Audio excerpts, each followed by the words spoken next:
Greetings and welcome to the Halloween edition of the Sliders Review. And I'm here today to talk to you about how Ben Willis, aka the Fisherman from I Know What You Did Last Summer, gets no respect. So, I Know What You Did Last Summer is one of my favorite slasher movies. It's actually the second slasher movie I ever saw next to that of Scream. I love Scream. And when it comes to Ghostface, the dude is iconic. Tons of people wear his costume for Halloween. He always has a great presence on screen. He has the cool voice changer. He calls people, the weapon, the look of the costume. Dude is iconic. And now with the reboot coming out, or a revival, or whatever the heck it is, one thing I've noticed a lot of people are not talking about is the killer. Who exactly is the killer going to be? Because Ben Willis died in the second movie. He got shot up by Julie, fell in the grave, and the grave filled with water because it was raining. Then in the third movie, which is really stupid, direct to DVD, they made him into a zombie. I'm not even joking. They legit made this dude into a zombie. So now I'm wondering, and yes, this is supposed to be connected to the other movies. Was he a zombie all along, or was he a zombie after he died in the second movie? Who knows? This movie is garbage. And well, I've noticed something. You never really hear nobody talk about Ben Willis. You never see nobody dress up as him for Halloween. You never really even hear nobody talk about him outside of the franchise. He's been spoofed twice. And when he was spoofed, at one point, he just had the hook and it was still Ghostface and everything in Scary Movie. And I forgot the other name of the movie, but I'm not even sure they even dressed up as him.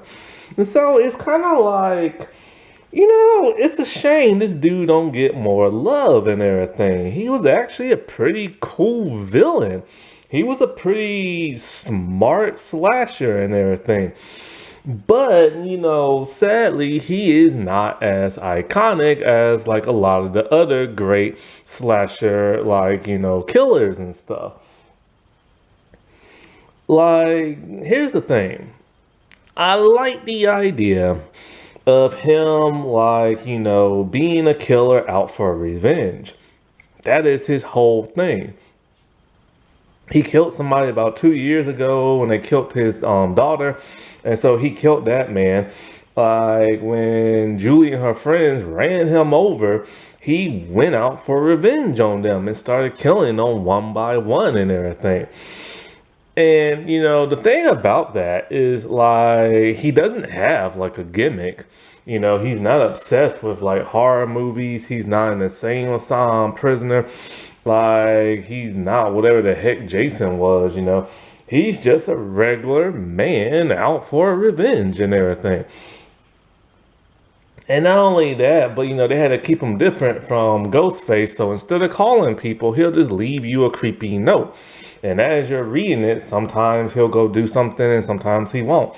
He will sneak into your house and literally chop off your hair and everything because he knows that, Helen really loved and admired her hair.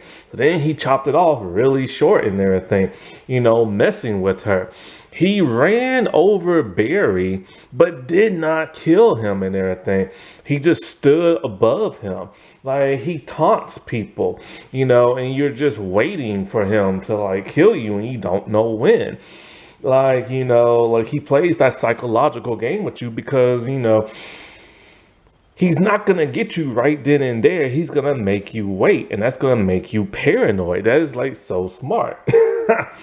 Not only that, but his costume is pretty genius when you think about it. It's not an actual costume, it's an actual outfit. It's a raincoat slicker that a fisherman wears and stuff. And because they live in an area that's near a docking port where they fish a lot, There are tons of fishermen there and they wear tons of slickers. So he can easily just blend in and nobody would know it's him and stuff. And that's pretty genius and everything, you know? It's like you don't see it coming because you don't know it's him. And not to mention, the dude is freaking tough. He's old, but he can fight off like, a 20-year-old and stuff. And he knows his way around a boat.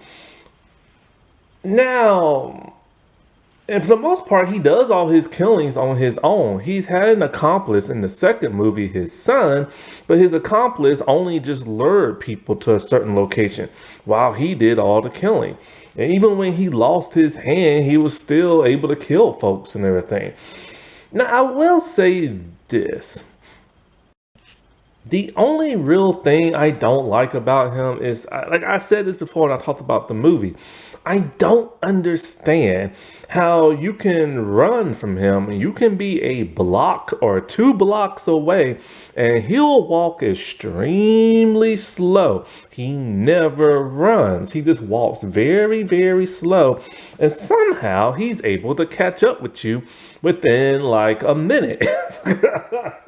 That never made no freaking sense to me. And that was always the weird, odd thing about him and stuff. Now, sadly, unlike Ghostface and unlike Jason and probably unlike Mike Myers and everything, he does seem kind of boring.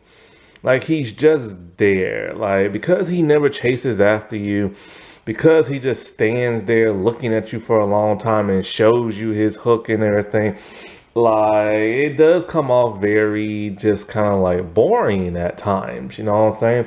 Like it just feels kind of stiff, especially because of how tall he is. So sadly, I wish they could have gave him some oomph, some type of flair that could have made him a little bit more exciting. But the dude is hard to freaking kill. Like he got ran over by a car. They threw him down in like, a river and stuff or an ocean or whatever. And he literally sunk to the bottom and somehow he survived. Then like he had his hand chopped off and got thrown into the ocean again and somehow survived. So maybe, just maybe, after getting shot multiple times and falling in a grave and drowning in the grave, maybe somehow he survived. You know what I'm saying? The dude knows how to hold his breath. But it is kind of sad that he's kind of one of those slasher villains, like I said before, people kind of just forget about. You never hear nobody really talk about him. He's just kind of disappeared in the long line of other slashers that came out around the time Scream did. Like, think Urban Legend. 2 completely different movies with 2 completely different killers and 2 completely costumes, and nobody never talks about them. Valentine, nobody talks about that killer. The one from Cherry Falls, nobody talks about that slasher killer. And so he's just falling in line on a big long list of like forgettable slashers and stuff. That wasn't that spooky. Alright, well, I shall talk to y'all later. Bye.